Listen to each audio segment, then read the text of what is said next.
this time covering Street Fighter 3 Second Impact Giant Attack, released in October 1997 for the Capcom Play System 3 arcade hardware, and later in 1999 as part of Street Fighter 3 Double Impact on the Dreamcast, being the only home port up until Street Fighter 30th Anniversary Collection only a few years ago. Street Fighter 3 Second Impact is by far a massive improvement over New Generation. Considering it only came out 8 months later, it adds a lot of content, it makes the presentation a bit better. I think the only thing lacking in this version is probably the character select isn't quite as cool looking as New Generations. New Gen's usually praised for that. However, it adds 4 new characters essentially, the 2 base roster characters being Hugo and Yuri, who are immediately obviously as new. Hugo and Yuri both now being, well, I'd say, fan favourites. Yang is actually a unique character in this game. He isn't just a palette swap of Yun, which is nice. And then Akuma is a secret boss who is playable with a code that the arcade operator can put in the test menu, which is good. This game is actually one of my favourite Street Fighter games. I did a recent Street Fighter tier list in terms of my favourite games, and this one's actually quite high up, and I put it ever so slightly ahead of Third Strike just because I love its presentation, I love the character artwork, I love the music so much that despite the fact that Third Strike is a better game competitively, I think I would rather, if I'm with a group of friends, play this game than Third Strike. Weirdly enough, even though I love the characters they added in Third Strike, this game just has something quite special. So let's get started on what they added. Like I said, they added those characters, but they didn't just do that. They added some new gameplay mechanics. For the first thing, this is the first Street Fighter game to have EX moves, which is very good. It feels a bit weird playing Street Fighter 3 without EX moves, because a lot of characters rely on them. Like Dudley suddenly now has way more combo potential than he did in New Generation because of EX Machine Gun Blow. They even added new special moves, so Dudley also has Thunderbolt, which he doesn't actually have in Third Strike, but it's on half circle back kick. It's not like Charge like it is in Street Fighter 4. They also added in taunts, which are actually useful. I'm not totally sure whether or not they did the buffs that they do, but for instance Dudley's, where he throws the rose, that does still hit people, so I think they do have the buff effects. The music and presentation of this game, I think, is flawless. I love the pixel art backgrounds in this. They have so much character. They give each character so much personality just through their backgrounds. Like Hugo's, which you will see later, is so great for him. I think it's so much better fitting than his Street Fighter 3 Third Strike stage, personally. Even though, yeah, I get Third Strike stage, I understand why they'd go with it. I think his Second Impact stage is better. Aura's stage is amazing. I love the cave. The cave's great with all the animals in the background.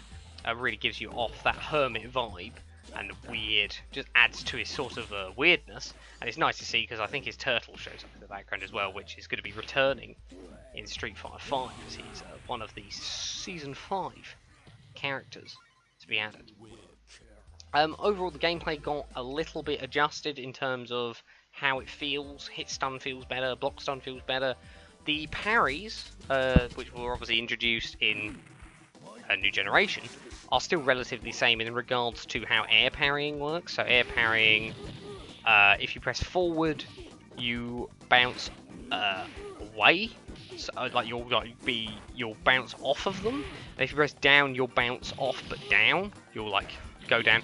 Very bizarre. If you play if you're used to how parries work in Third Strike, it really throws you off, because in Third Strike you can jump in, expect an anti-air, press forward, parry it, and actually get a punish for that. You can't do that in this game, or you probably can with certain characters get something, but you can't get the sort of punishes you'll get in Third Strike. I think the change in Third Strike is for the best.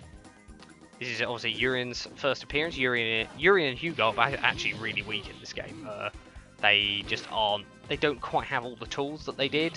Urian's normals are like really slow for some reason. But he does have juggles and things that he doesn't have in Third Strike. So there are things you can find which are quite interesting that aren't possible in their Third Strike counterparts. While they may be a strong character overall, they might have some sort of crazy thing, because you can do double EX air headbutts and things like that. which is nice. I mean, obviously very meter intensive. Oh, this is another one of my favourite stages in the game. I love Alex's stage. I mean, his stage in Third Strike is also good. All of his stages are good across all 3 Street Fighter 3 games. But this is a particular favourite of mine. He also is very weak. The top tiers in this game, if you're used to Third Strike, you're used to seeing Chun-Li, Yun, and Ken, basically. Those are the main 3, with maybe a Makoto or a Dudley smattered in. In this game, the top tiers are Ibuki and Sean, basically. Pretty much primarily, unless Akuma is considered legal, in which case Akuma is busted. You may have noticed I'm doing his dive kick, down medium kick, quite a bit. Mainly because it's just completely ridiculous. He dives to the ground at such a speed that you could pretty much convert off of it, off of most angles, and it's got really good priority. You'll also see coming up, perhaps the coolest demon kill in most Street Fighter games. I do like Demon in 5, but the effect in Street Fighter 3 Second Impact when you kill someone with a demon is amazing. I absolutely love it. So what else is there about this game that I think makes it kind of special? The fact that you get I'm a big fan of the fact that Akuma is like a secret boss, because obviously Akuma is a secret boss in Third Strike.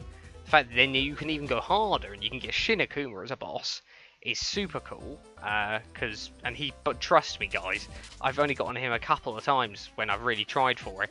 He is an arsehole. It makes Gil look kind of easy in comparison, and obviously Gil's still here. He's just unplayable.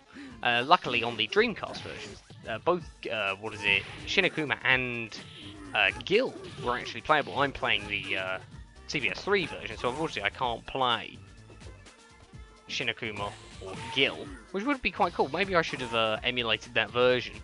Obviously, sorry, I'm not emulating. Why would I? I'm totally lawful. There's nothing wrong. I own 30th anniversary though, so technically, I'm no worse than the game because that game's just emulating it as well. As you can see, this stage with Hugo is fantastic. So the only thing that this game's now missing, it took them 2 years for Third Strike to come out in 1999. The only thing that this game's really missing is things like red parries. Red parries aren't in. And other than that, the thing that Third Strike changed mainly is this game still has the classical throw system from like old Street Fighter games. So like forward and heavy and like forward and medium to do throws. Whereas obviously Third Strike, they changed that to the light punch, light kick system we still have today. So that was interesting. And then obviously they made it so that medium punch, medium kick does the universal overhead. So in this you have to press down, down, and usually medium punch or medium kick to do the universal overhead. So there's some weird changes.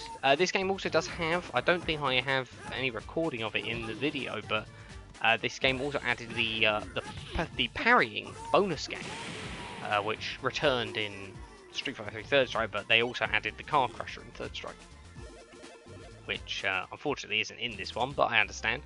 Bonus games weren't always the most popular, neither were they very popular with arcade operators, because it essentially meant that people were on the machine for longer, which was actually why they removed them in like alpha games. You'll notice that Street Fighter Alpha doesn't have any bonus games.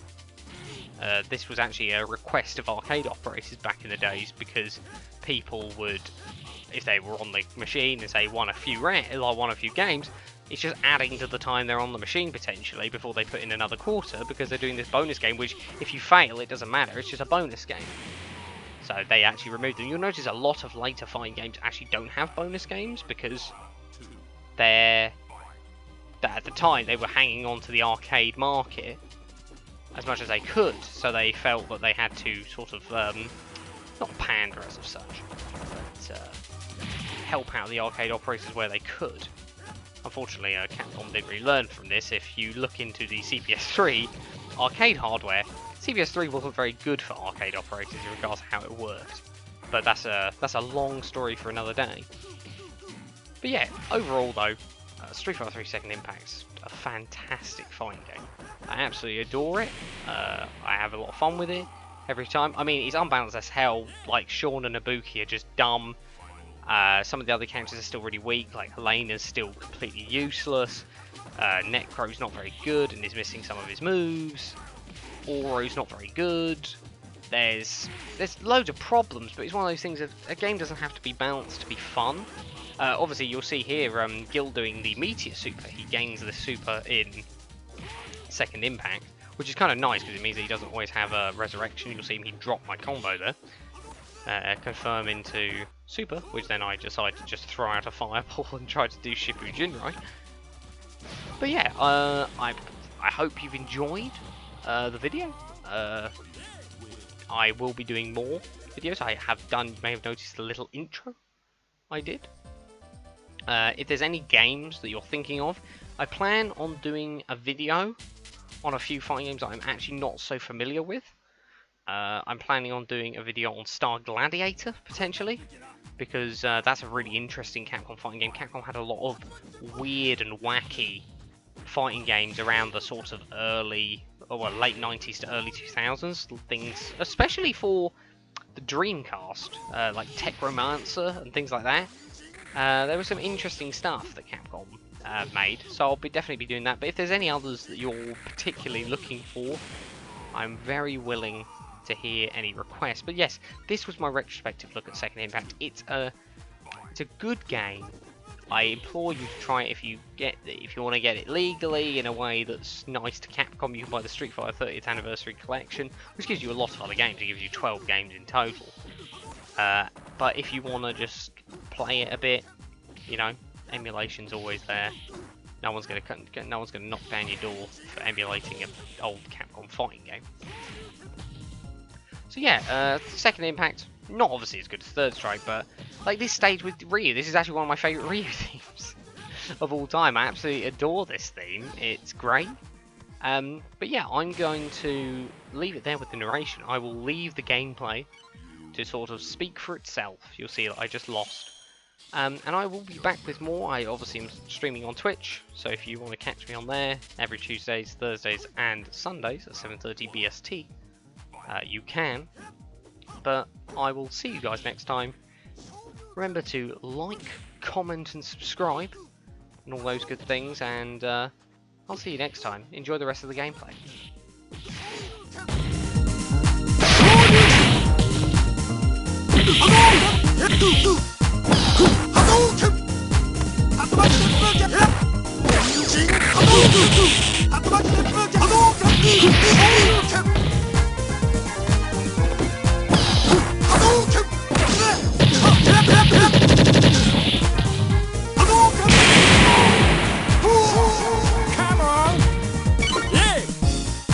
Round 2.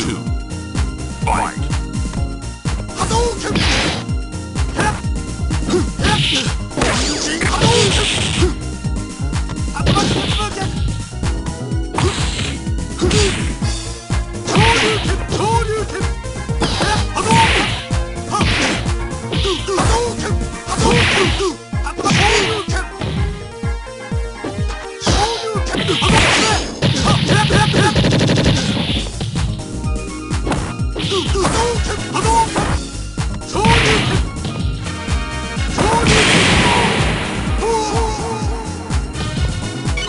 Win.